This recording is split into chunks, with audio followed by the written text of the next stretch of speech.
தமிழர்களும் இந்த எம்புரான் படத்தை எதுக்கணும். ஆனால் இங்க சொரணை இல்லாத தமிழகம். ஆனால் சீமான் கட்சியிலேருந்து சில பேர் அதை எதிர்த்ததா சில செய்திகள் வந்துருக்கு. சீமா குண்டுச்செடிகளை குதிரை ஓட்டி வீட்டுக்குள்ள எதிர்த்திருப்பார். திரைப்படங்கள் அரங்குகள் எல்லாம் மூடப்பட்டிருக்கணும். திரைப்பட அதுதாங்க எதிர்ப்பு. சீமா நிர்மலா சீதாராமன் கிட்ட உட்கார்ந்து பேரம் பேசிட்டு இருக்கார். பிஜேபியில் தன்னுடைய கட்சி கூட்டணி வைப்பதற்காக 300 கோடி ரூபாய் பேரம் பேசிட்டு இருக்கார். அங்க பேரம், இங்க ஓரம். நீங்க விஸ்வரூபம்னு ஒரு படம் வந்தது. முஸ்லீம் இளைஞர்களை தீவிரவாதியா கமல் காட்டியிருந்தாரு. தமிழ்நாட்டில் எந்த தேட்டர்லையுமே படம் ஓடலை.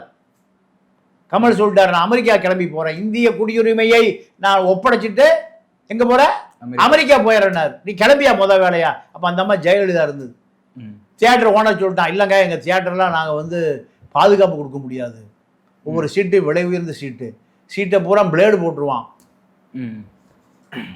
Theatre நாசமாயிரும், theatre எரிக்கப்படும், கொளுத்தப்படும். ஓடவே இல்லை விஸ்வரூபம்.